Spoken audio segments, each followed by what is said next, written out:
what I didn't expect was that the environment would be such a problematic thing. I actually thought an environmental sitcom, most people would think it's a great idea, and that was not the case. I thought the only thing I needed to do was be a very good writer, and that would get me where I wanted to go. And it wasn't, because in Europe, it doesn't matter how good you are. If you don't have a network, you don't exist. Welcome, everyone, to the Inside Story podcast, where we take you behind the scenes of building diverse businesses and becoming a successful entrepreneur. I'm your host, Tursun Halimova, a business coach and facilitator on a mission to help build impactful businesses. Today, I have an unusual guest on the podcast. We have Monica Serban Mantero, who is an environmental economist turned screenwriter. Her screenwriting journey was jump-started by the dream of writing her first environmental sitcom based on her own experiences. As a former coordinator of the funding for the Natura 2000 protected areas network in her motherland country, Romania, her first screenplay, called 10 to Midnight, is a single-cam comedy series, which already has won 9 international accolades, including in US and Europe, the most recently winning the Hollywood Screenwriting Climate. Monica, it's great to have you on the Inside Story podcast. Welcome. Thank you for inviting me, Dursun. Very happy to be here.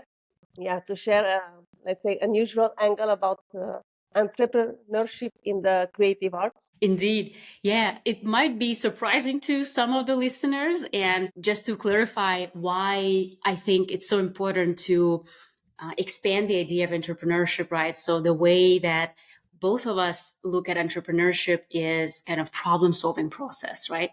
And in this regard, you are a true entrepreneur because you have picked a problem that you feel extremely passionate about, and it's a problem that resonates with a lot of people. It's a problem that is very pressing and important for us all, which is environmental sustainability. And just like any business venture, writing a screenplay and then putting it together, turning it into hopefully best-selling sitcom requires a lot of similar skills and expertise and perseverance, right? You have to take the idea from your head and make it happen. You have to achieve goals.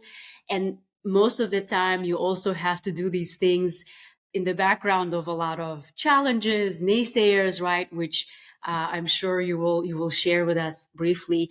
It also involves a lot of selling skills, marketing yourself, raising funds to be able to fund the project, and many other crucial skills and expertise that the business venture also requires. So this is why I think your story is such an important story. It brings a different angle, but still related angle to the stories of how we build businesses. So it's great to have you, Monica.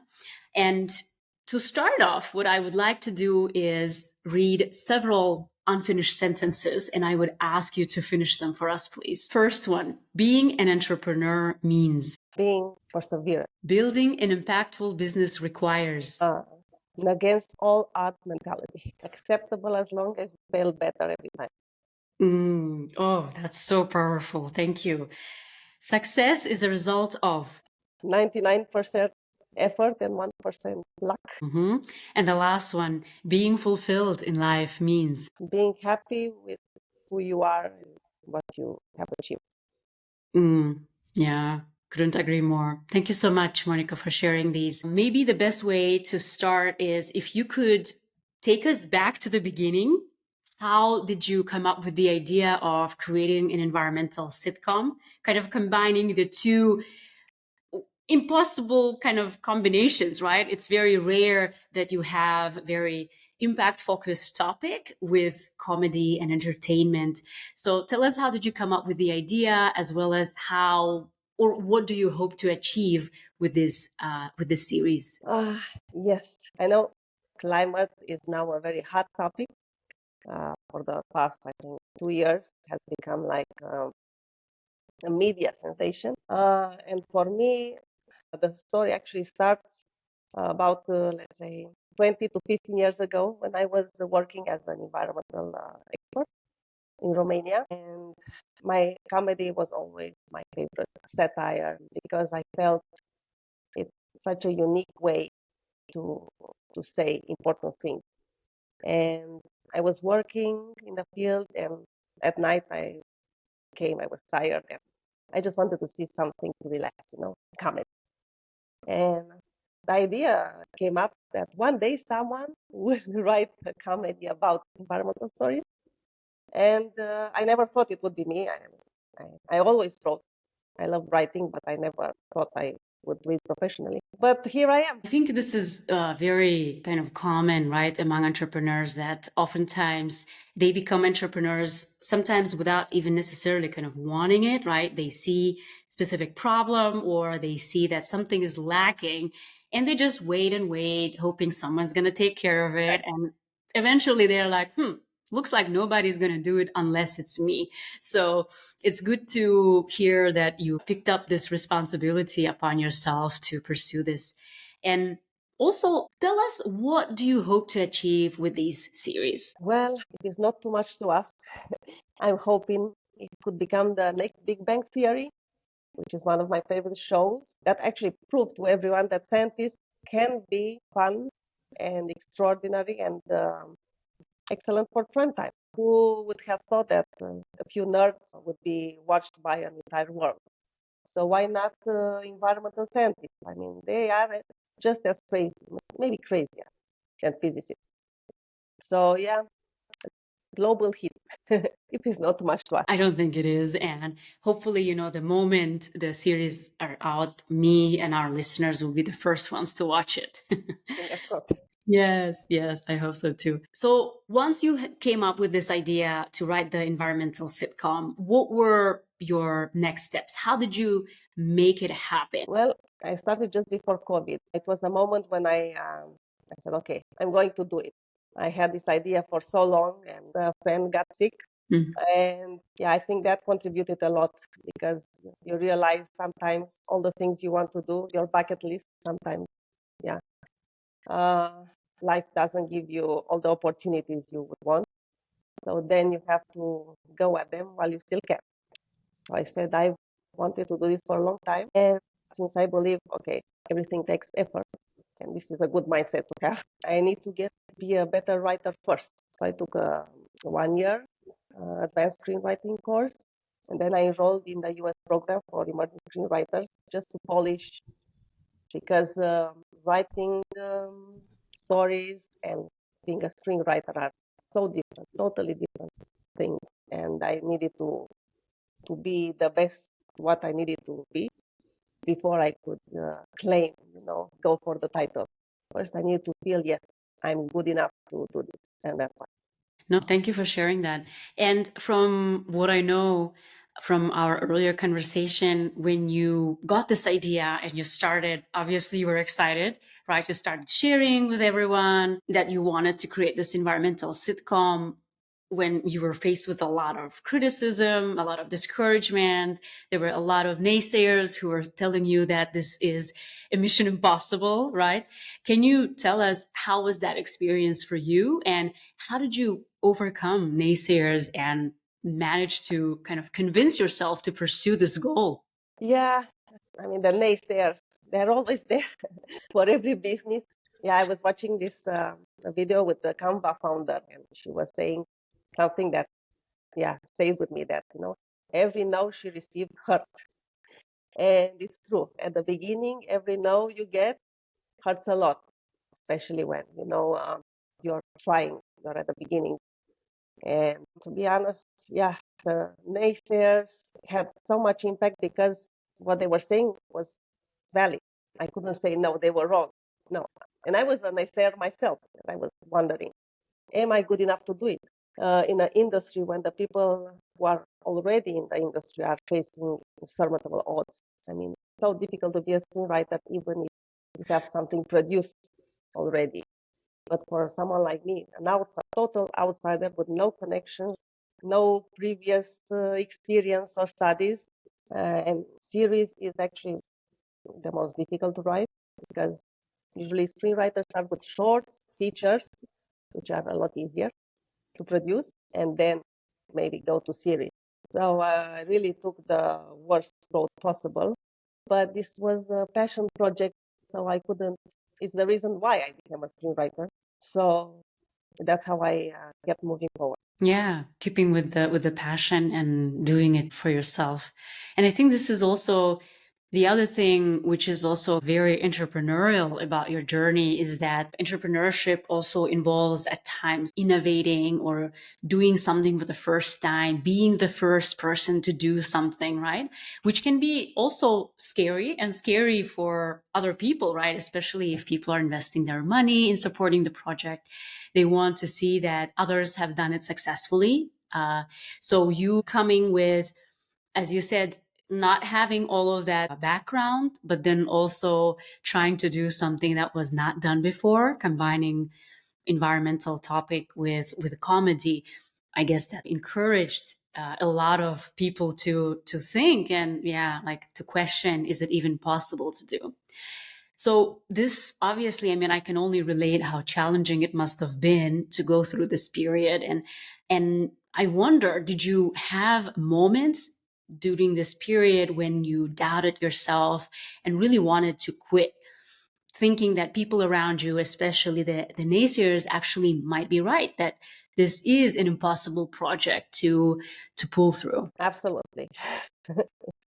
Yes, the moments were there because people with more experience than me and from the field said, even if you make this a perfect script, you will still not get it made because broadcasters have very specific requirements and mandates, and this will not fit on any mandate. Comedy is very complicated, and in the environmental theme actually is the problem because people don't want to watch comedy with a message in their Mhm. downtime. They just want to relax. But the issue is not actually, yeah, environmental, but it's not about the message. It's all about the people. And this is this has always been my focus. That as long as you can create a story that people relate with, that it's about them, it's not about idea impossible to grasp, that it's climate change. When you talk about climate change, general audience, yeah, something. But what is it for me, for my daily life? How does it really affect me? And my objective was to make it approachable and funny, first of all. So when the naysayers said no, I understood that it was, well, some of them had their own projections of what an environmental comedy would be. But it is a comedy, first of all, and it's something new. And I knew I just had to find the right person, the needle in the haystack. And that's what kept me going. Mm. Yeah, indeed. If I think of myself, I do like to relate. One of the things I love about movies, I do love, especially, true story based movies, because for me that makes it even more relatable. But like movies in general, when you see people, how they evolve, what lifestyle they have, and how do they deal with everyday day-to-day work, personal challenges, it somehow makes it relatable, right? And there is something that we can learn, something that we can take away. And I think that can also play really well in your case as well. And hopefully people, first of all, manage to see in a way maybe themselves in the characters, right? Or find their favorite characters and be excited to follow their journey as the series evolves. Yes, and I always said read the script first. Don't think of it as because it's not preachy. I hate preachiness in everything, even myself. It's about the people, not the message. And I mean, hopefully the message also comes across, right? Of Like course. we don't want our listeners to misunderstand, because it's just such an important message. Yes, for me, the people are the message. Mm. In the way they act, what they do, they are representatives of the message. So I don't have to put anything else. And Hmm. this is the hard part of writing, doing it in a way when the people themselves are the message. Yeah. And it took you 3 years and 50 rewrites to develop the screenplay, which, can I just take a minute and say, well done. And I admire your perseverance. I've written a lot of pieces in my life, academic and work wise, and I really didn't like editing, re-editing. It can be such a discouraging kind of experience because you edit it once and you think it's great, and then you give it to someone, they review, and then they, they bring it back with a lot of red pen, like crossing things. So I can only imagine how challenging that must have been. So writing the screenplay and doing so many rewrites, and now you are actively working on making the series possible. So it hits the main streaming channels. So tell us, what has been the most challenging part of this journey so far? Well, the rewrites mostly it was because the balancing of the comedy and the science talk. So that was the challenge. And then the structure, because I have many characters. And what I love most about the script, and I think also the audience, is the chemistry between the characters. Because we watch because we want to see the romances, the friendships of different kinds that we relate. This is what we relate in the script. So putting those bits and pieces of everything is like a puzzle. Rewriting different pieces of puzzle, rearranging the puzzle together. That was the hardest part. And actually, I'm very thankful I did it in the US because they have the best sitcoms out there. So I had the best teachers, very hard teachers. I suffered a lot after the, yeah. But yes, this was the most difficult part of, and also, yeah, keeping going. But after the first re-edit, because as you say, you go back and say, okay, I cannot write this. I cannot anymore stop with the edit. And then I left a few days and then I said, okay, maybe I could change that part. And once I got this feeling, I knew I could keep going. Once I knew I could just re-edit and re-edit and re-edit, that's how you know you're a screenwriter and you can get it. Oftentimes, in my own experience and the experience of other entrepreneurs, I often hear that, even when you are on vacation, all you think is about your clients or the business, right? And for me, it always has been that. It's kind of somewhere in the back of my mind, and in a way that's also a good thing, because I came up with great ideas when I was not working or focusing on the business actively. And so I'm wondering if it's also kind of similar in your situation. Do you actively think of characters? Like, I don't know, you are going grocery shopping, you are on vacation on the beach, and you just think of like this character, that character, and yeah, like do they follow you in a way? Do you take them with you no matter where you go and what you do? They follow me everywhere. That's why I have run-ins with my husband because I forget to do something, or because I was thinking, okay, that scene actually the character should have said this instead of that, and yeah, they follow me everywhere, and it's been all my life, which is why I started on this journey, because characters have always followed me, imagining things all the time, but hitting that right voice. Because when you write characters, you want each of them to have their own voice, own personality, and this is also a challenge because yeah, it's you, but you really have to separate, to have like multiple personalities to give them each a very special, yeah, their very special, own unique voice. Yeah, no, that must be so difficult for me, like finding my own voice whenever I write something, even on, just for social media, just doing brief posts, like, how do I want to come across? And when you have to think of multiple characters, that must be a true challenge. And I wonder to what extent these characters are reflection of real people you have encountered in your life, because you had this kind of firsthand experience working on environmental issues in Romania. I wonder if, yeah, was there that part, taking Yes, real people and basing characters upon them? yes, absolutely. But not just, it's not necessarily the person and the character. Some characters are mixed. Hmm. Several people that I work with, they're not exact copies. And yes, I always try to do that because I think it also helps me create a true character. You can feel whether a character is just schematic or someone with truly a real backstory. It feels real. Especially I wanted to do that for because I have a character yeah different racial origins, so not just white characters.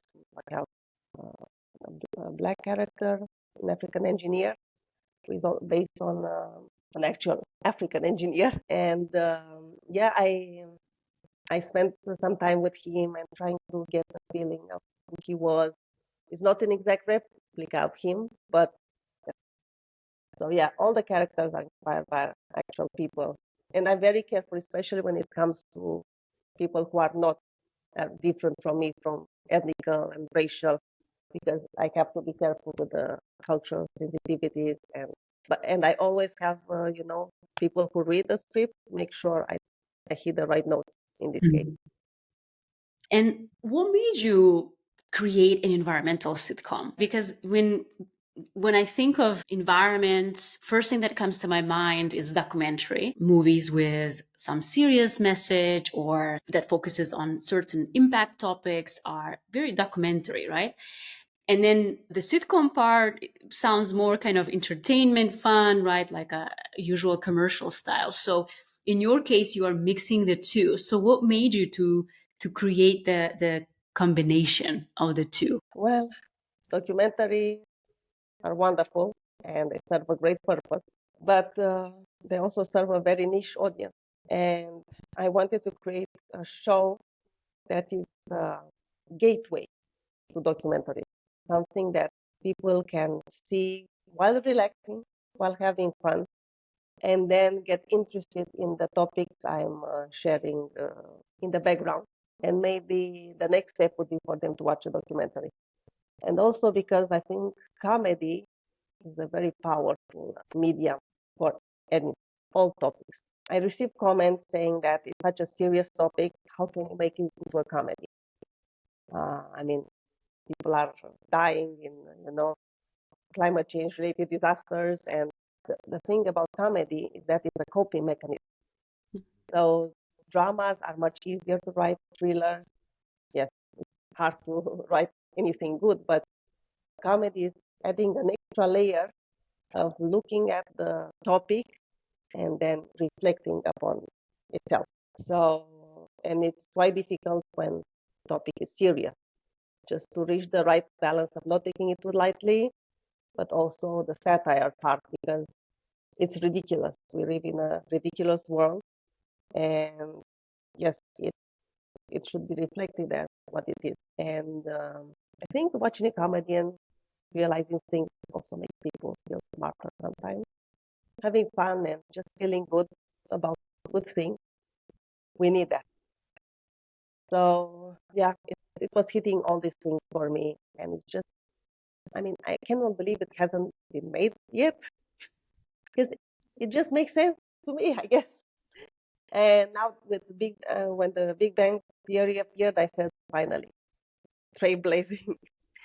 Someone is putting scientists into the mainstream, so maybe it opens a small door for me too. Yeah, no. And I think comedy makes especially very difficult, contentious topics digestible, right? Like, because through comedy, you can also, interestingly enough, you can be kind of more confrontational, open. You can speak boldly, right? Like if you look up mainstream like stand-up comedians, for example, they talk about very controversial things and then they get away with it, right? Because I think, again, kind of through comedy, you can touch upon topics that maybe people don't want to maybe even like talk about or address things that are happening. It's a reality.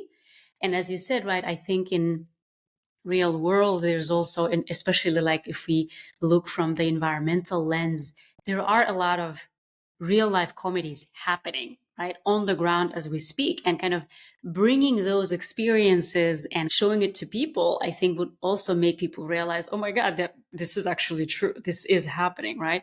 So yeah, I think that comedy has a special power to really hit home for a lot of people and make things, messages much more digestible.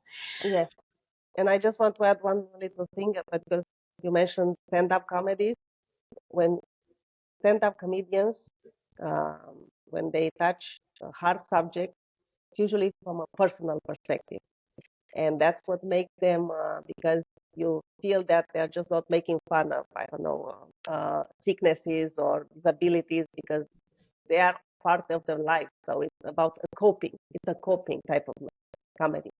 And in my case too, because I am, first of all, an environmental expert. So it's about my adventures.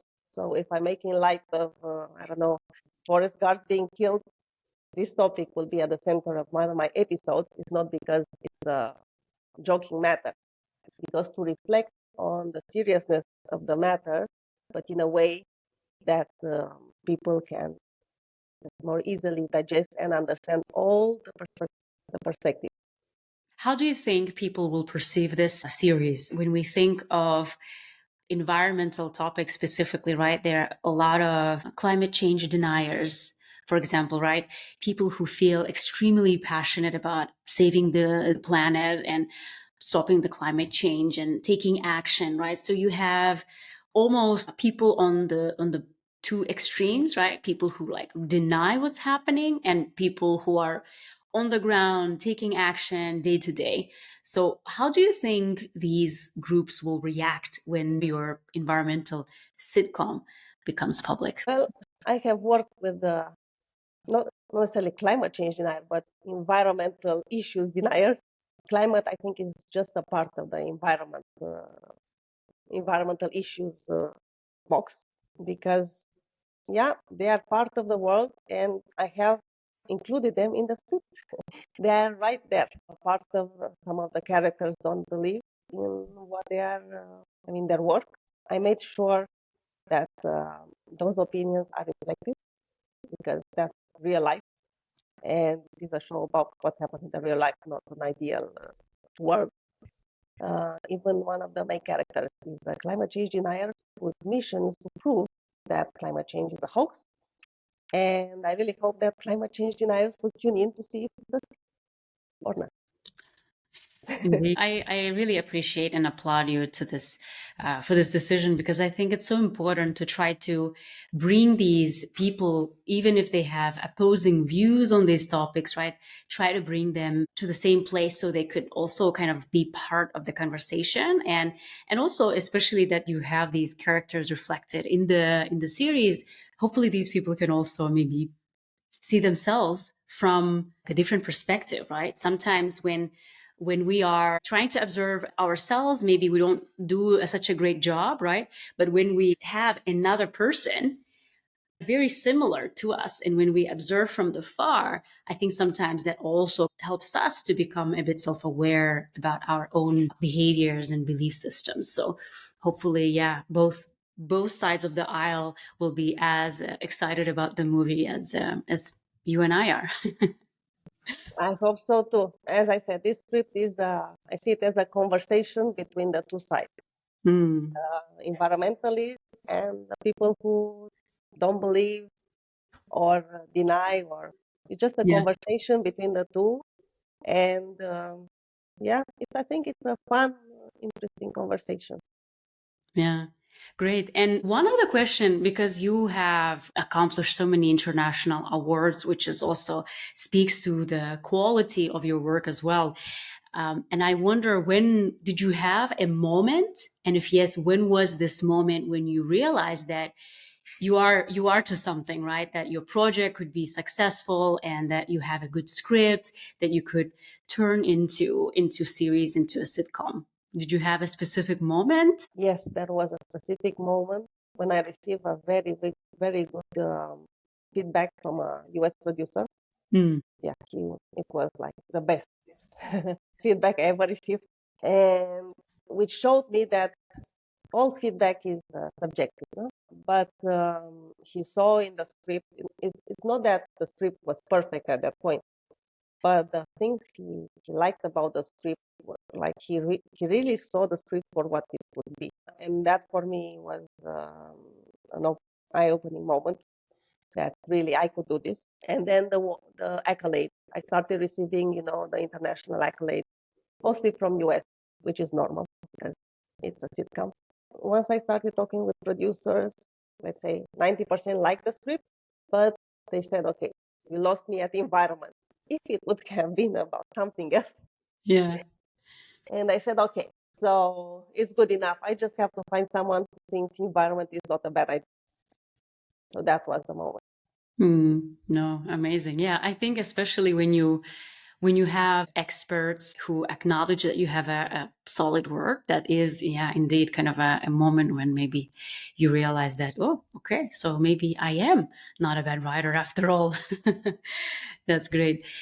Yeah. It's because 3 years prior, the feedback I received was totally different. I mean, I started from the bottom to get, and then got to the top.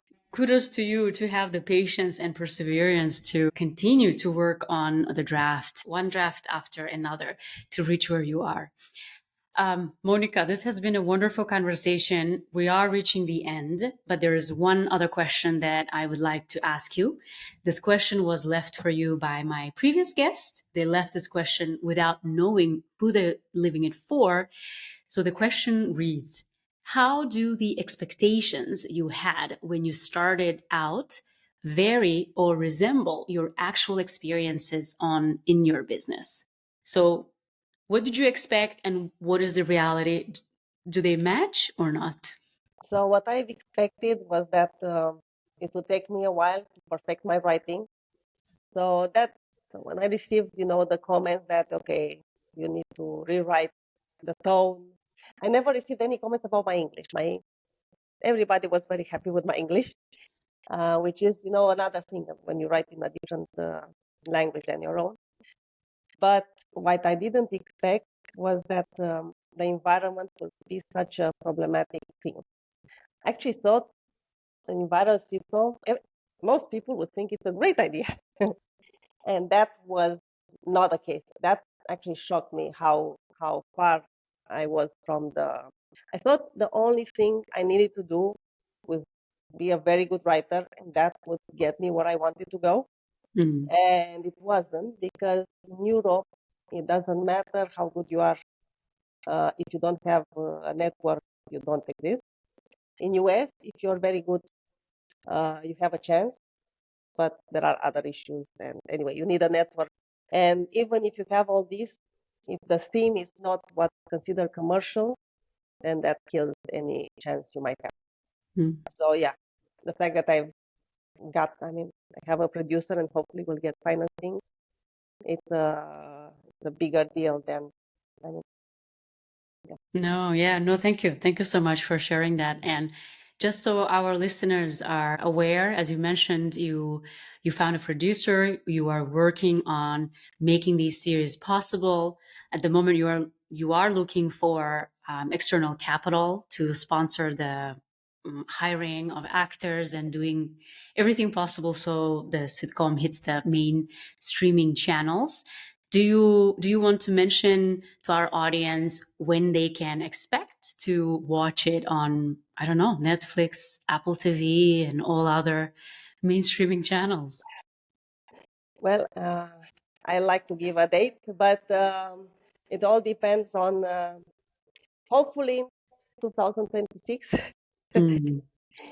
That's the ideal date, because it will take us 1 year to produce it. Yeah, finding the right financiers will be critical in the next half a year. So yeah, 2026, fingers crossed. Yeah, fingers crossed. Yeah. So if our audience, whoever is listening, if you happen to work at a venture capital or have contacts and interested in sponsoring an environmental sitcom, do reach out, please. Well, Monica, the episode comes to an end. I had so much fun getting to know you and your story of writing 10 to midnight. And hopefully, this sitcom will happen in a way you want to create it and build it. And hopefully, by 2026, we all will be watching and enjoying the characters and how their lives evolve through the series. Thank you so much for being on the Inside Story podcast. Through your experience, you have showcased that to be entrepreneurial, you don't have to necessarily start a business. There are so many other important topics and problems, challenges out there that needs to be addressed, that needs to be resolved. So you are doing an amazing job bringing your environmental expertise as well as your talent in writing, putting them together to hopefully educate us all as well as entertain us while we're also learning just a little bit, at least about environment. So thank you for being here today. Thank you so much, Dursun. I hope the listeners will enjoy this episode. And yeah, fingers crossed. Yeah, best of luck to you and can't wait to watch 10 to midnight. Thank you.